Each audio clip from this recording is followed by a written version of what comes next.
গুৰু দুজনৰ বিৰুদ্ধে সামাজিক মাধ্যমত অশ্লীল মন্তব্য দুজন ব্যক্তিৰ কলিতা কায়স্থ আৰু ব্ৰাহ্মণৰ প্ৰতি অপমানসূচক মন্তব্য কেশৱ চাংমাই আৰু চিত্তৰঞ্জন ভূঞা নামৰ লোক দুজনৰ এনে কাণ্ডক লৈ সৰ্বত্ৰে প্ৰতিক্ৰিয়া ব্যক্তি দুগৰাকীৰ বিৰুদ্ধে জাঙুৰ খাই উঠিছে কলিতা ছাত্ৰ সন্থা দুয়োগৰাকীৰ বিৰুদ্ধে খাপতগ্ৰাম থানাত অভিযোগ দাখিল ছাত্ৰ সংগঠনটোৰ ব্যক্তি দুগৰাকীৰ বিৰুদ্ধে আইনী ব্যৱস্থা লোৱাৰ দাবী বিগত সপ্তাহত এজন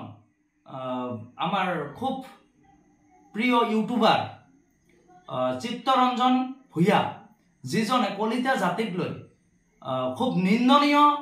এক মন্তব্য কৰিছে গতিকে এইটো খুবেই নিন্দনীয় কথা আমি বহুত দুখ পাইছো ইয়াৰ লগতে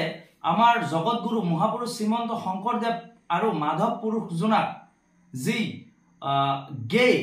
সমকামীৰ লগত তুলনা কৰিছে গতিকে ইয়া আমি কেতিয়াও সহ্য কৰিব নোৱাৰো অসমৰ মাননীয় মুখ্যমন্ত্ৰী শ্ৰীযুত হিমন্ত বিশ্ব শৰ্মা ডাঙৰীয়াৰ লগতে গৃহ বিভাগক অনুৰোধ জনাইছো আপোনালোকে এইজন মানুহৰ তদন্ত কৰি ইয়াক বিচাৰি উলিয়াওক আৰু জেল হাজতলৈ প্ৰেৰণ কৰক কাৰণ এনেকুৱা ব্যক্তি থাকিলে অসম কেতিয়াও আগবাঢ়িব নোৱাৰিব আমাৰ মাজত বিশৃংখলা হ'ব গতিকে মোৰ ক'ব লগা এইখিনিয়ে নহলে আমি তীব্ৰ গণতান্ত্ৰিক আন্দোলন কৰিবলৈ বাধ্য হ'ম আৰু ইয়াৰ কাৰণে সম্পূৰ্ণ জগৰীয়া হ'ব আমাৰ চৰকাৰখন